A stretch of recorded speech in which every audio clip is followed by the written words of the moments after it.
Now today we see the sphere of death. That sphere of death is nothing but a hollow sphere.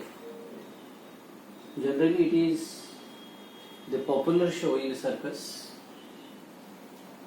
There the motorcyclists perform that type of show. This motorcyclist start from this point with some speed. He perform this type of small circle, then big circle, then big circle by increasing its speed. Then this is the larger circle, a full radius of this sphere. In this way he can perform the horizontal circles. During that time he can adjust for the vertical circles also. Means like this. He can perform the vertical circles inside this sphere. So we can see that undergoes round inside hollow sphere, horizontal circles, then vertical circles. These vertical circles are just like a string. Now we know in last lecture the vertical motion of a body. Now there is a string. Here this is the body tied to it, and here mg is the mass. Mg is the force acting on that mass, and T is the tension directed towards center. When the string reach here, then at that time this is the tension. Suppose this point is A, this point is B, then it is TB, this is TA. The tensions are directed towards center. So you can compare this vertical motion just like a string tied to a body. But force due to the tension, it is replaced by the normal reaction acting on the rider. And that normal reaction, when he reach at the bottom, the normal reaction is in upward direction. When it reach at the top, then this is the normal reaction. Because it is inverted motion of that motorcyclist. So in that case, then we observe that the linear speed is more for the larger circles and the angular speed is more for the smaller circles. Because he performed this operation, means there is change in the direction within a short time, and for this the direction changes, but it requires certain greater time with larger angle. So the linear speed is greater for larger circles and angular speed is greater for these smaller circles. And we can compare it with the conical pendulum. This is the sphere of death. Now, the another topic, they will write this question: find the speed of vehicle at the top of convex overbridge. This is a convex overbridge. R is the radius of curvature, C is the center. This is the vehicle, its mass is m, and that vehicle is moving with speed v over this surface. It is overbridge. M is the mass, so mg is the force. That is gravitational force is acting downward direction. The normal reaction is acting on that vehicle in upward direction. They are opposite.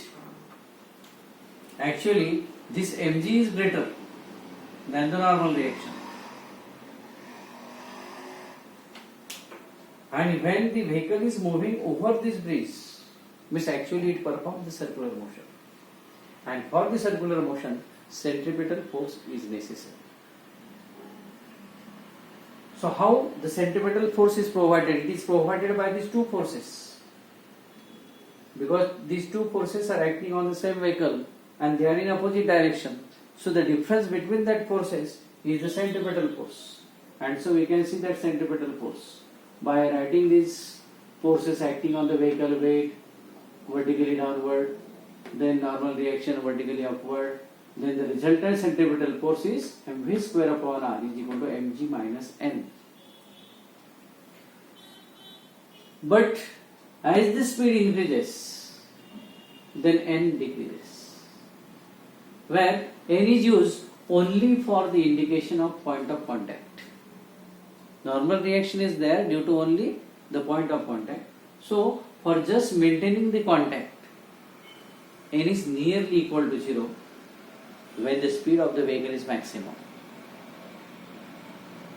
So, when V is maximum, then this factor is negligible.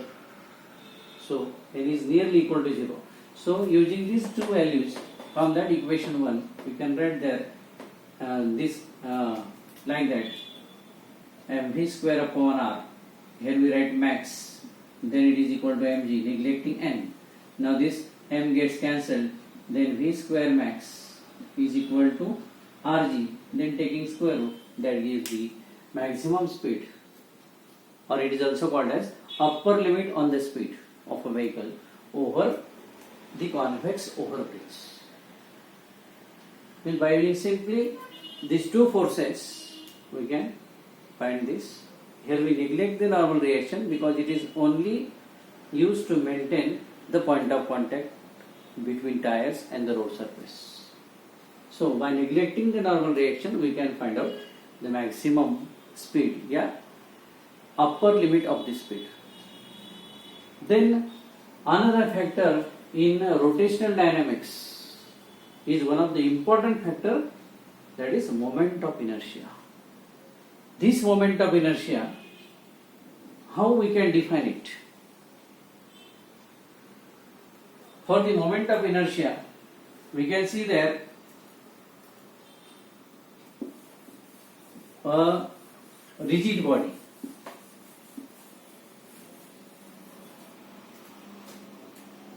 Like this. This is a rigid body. Capital M is the mass of that body. Now through this body we can show there for our convenience this type. Here this is the axis passing through that body. We can show this axis anywhere inside this body.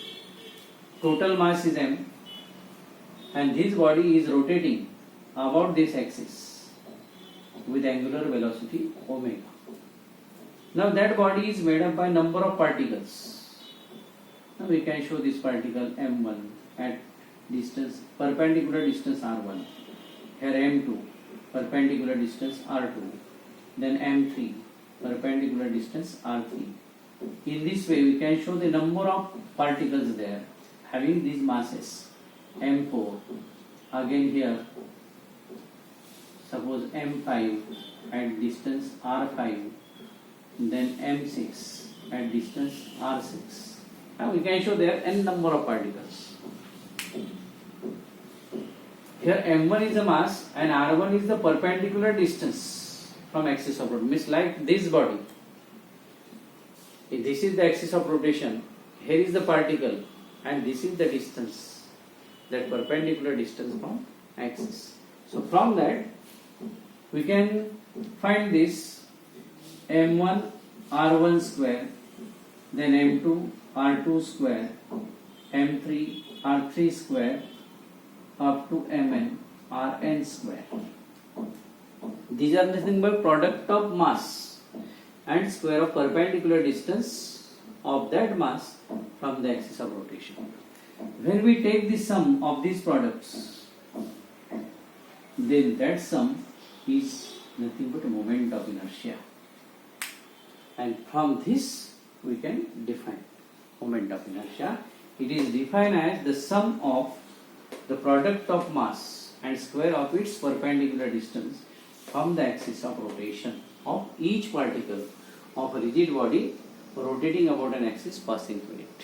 Means if you know only this equation carefully, if you understood it very well, then you can directly write it. It is not necessary to mug it.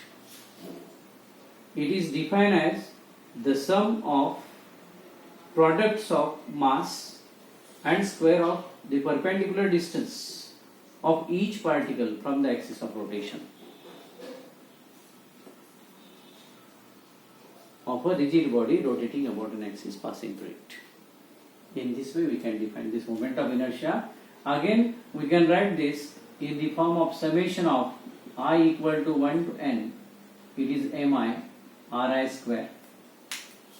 Then this mi means summation of all m, means m1 plus m2 plus m3, that is mi. And so we can write there I is equal to m into r square. This is the general equation of moment of inertia. And from that equation we can write SI unit of I.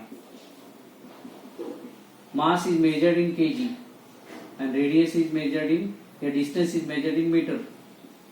So kg meter square. Then CGS unit of I, it is gram centimeter square. And from that dimensions, that is dimensions of I equal to, generally there we write m, l and t in square bracket. M mass, length, time, mass kg 1, so mass 1, meter 2 means length 2, there is no time, so these are the dimensions of I. Now this moment of inertia depends on some factors.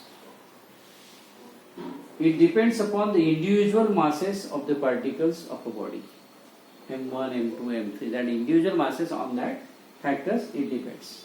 And second, the distribution of these masses about the given axis of rotation. Distribution means R1, R2, R3, how long that particles are situated from the axis of rotation. On that factors, this moment of inertia depends. And this is one of the important factors for rotational dynamics.